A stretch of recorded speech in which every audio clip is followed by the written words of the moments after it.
大家好，我叫 Karen 老师. My name is Teacher Karen, and for today's video, I'll be sharing with you how to be more understandable to zero-level Chinese students whenever we're giving instructions. You know what, teachers? One of the biggest struggles for new teachers would be giving instructions to zero-level Chinese students. You know why? Because for zero-level Chinese students, in their minds, the only language that exists in the world would be the Chinese language, and it's not their job to adjust to the situation and do their best to understand you. It's your job, teacher, to make sure that whenever you're giving instructions to these kinds of students, you're not going to make them feel as if they don't know the English language. Instead, you must create a friendly environment that feels safe to learn English.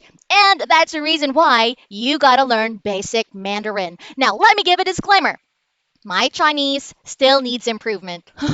I've been with Acadsoc for a year now, and yes, I can say it still needs improvement because that language, despite how beautiful it is, it's so difficult to learn. But it's learning in progress. What's important is we get to study and do our best how to properly pronounce those translations that we get online. Now, for this video, I'm going to be sharing with you the most common classroom instructions that we give our students to make sure that by just saying it once, they'd understand immediately what you're trying to say. And you're not going to be dwelling on asking your students to circle something or to draw something or to choose something and spend like what, 5 to 10 minutes by simply having the student understand your instructions. That's a nightmare, teachers. So let's get started.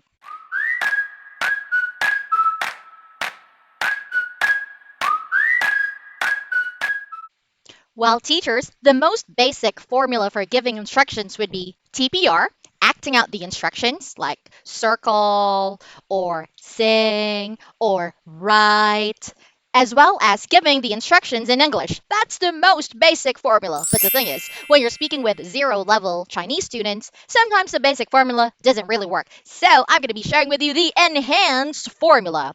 For the enhanced formula, what I usually do is, number one, I'm going to be stating it in Chinese. Number two, I'm going to incorporate TPR or the use of props like my whiteboard or the use of a REALIA like a microphone. And I'm also going to be using either of these flashcards. You see? They're so useful and I love them. And of course, number three would be stating the English instructions. Of course, we're going to be doing a demonstration on how to do those. So again, teachers, remember the enhanced formula? Chinese instructions followed by TPR, props, or REALIA, followed by English instructions. That's going to be our enhanced formula to give instructions to our Chinese students.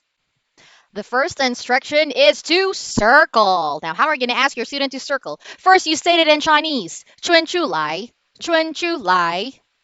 Can you circle for teacher, Karen? Please circle for teacher.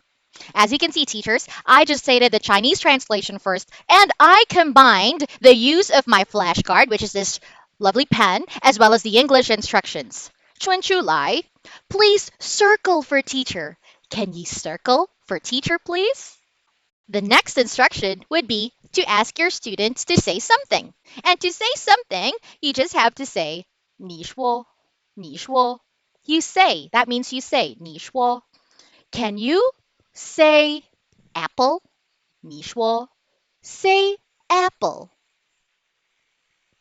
Very good. Next up, asking your students to click or tap something.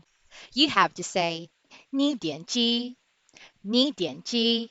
And what I usually do is, besides demonstrating how it's done, I'm also going to use my favorite flashcard, this pointer. And if they don't understand it, after me trying to give the instructions over and over again, I'm going to pull up or use my smartphone and tap on it.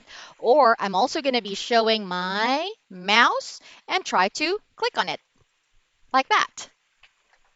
So once again, the instruction goes like this. 你点击,你点击. Can you please click? Please click. Number 4, to match. 请搭配,请搭配. Can you match for teacher, Karen? Can you match? Match for teacher. And about this, teachers, if your students still can't understand what 请大北 really means you can also demonstrate how it's done on the blackboard. You could match the picture, the first picture for the student. Let's say matching the letter A to the picture apple. You can do that first and demonstrate how it's done. Trust me, teacher, if you combine all these strategies, your student would be able to understand you. Definitely. Number 5, to write. If you're asking your student to write the letter A, the letter B, or spell the word cat, and they can't understand you, you gotta say it this way. 你写,你写, to write. 你写. Then bring out your props, either your pencil flashcard. Please write. 你写. Please write. Or you can even use a pencil. Please write. 你写,你写. Number 6, to read. 你读,你读. Please read for teacher. You read. 你读,你读. You read. You read. About this, teachers, another strategy to help you be betterly understood by your student is to keep your English instructions short. Instead of saying, teacher would be happy if you would read this for me. Oh, can you please read this for me? You could just say, you read. You read. Or, please read. Please read. Number 7, to draw. 你画,你画. Can you draw for teacher? Draw an apple. 你画. And what you can do here, teachers, is after giving the instructions, you can demonstrate how to draw an apple first, so that it would be clear to them that indeed you are asking them to draw an apple. Number 8, to choose. 你选,你选. Can you choose for teacher? You choose. 你选,你选. You choose for teacher. And teachers, notice that I was doing this. Or this. You have to see yourself as a part of the overall presentation, that you're a part of the visual aid. So let's say the material is on this side, you have to do it this way. When the material is on this side, you do it this way. Sometimes when my material is talking, and let's say it's on this side, I do this, as if I'm listening to whatever the material is saying. Always remember, teachers, you are a part of the visual aids. Number 9, to sing.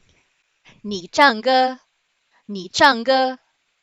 You sing. 你唱歌.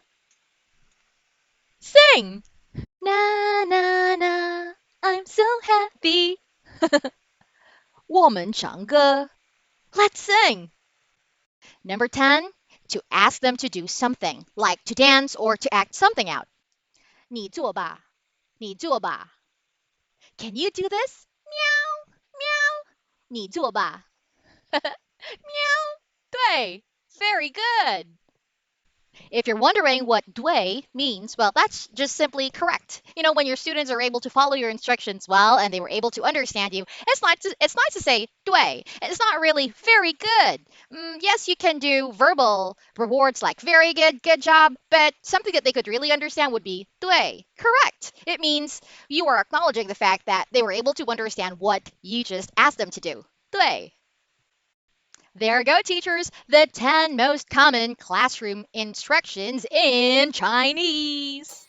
I hope you've learned something from this video. And just like what I've said, yes, I do know that my Chinese needs work, but it's a work in progress. You know, what's important, teachers, is that you practice, practice, practice. You know, listen to Google or mimic how your students say those instructions or those words, and eventually your Chinese would definitely improve. But again, these are things that we cannot do overnight, so it takes practice and consistency. So you guys, every single time you have a 0 level student, these are the things that you must do to make sure that you are more understandable to them. It's your job to make sure that you are understandable to the students every single time. So this is where my video ends. If you like this content, please give it a thumbs up. Subscribe to my channel, Teacha Karen. Comment down below if you have any comments, questions, negative reactions, or any video requests. And of course, click that bell icon to get notified for new video uploads. Thank you so much, you guys, for watching, and always be a blessing to the people around you. Bye-bye.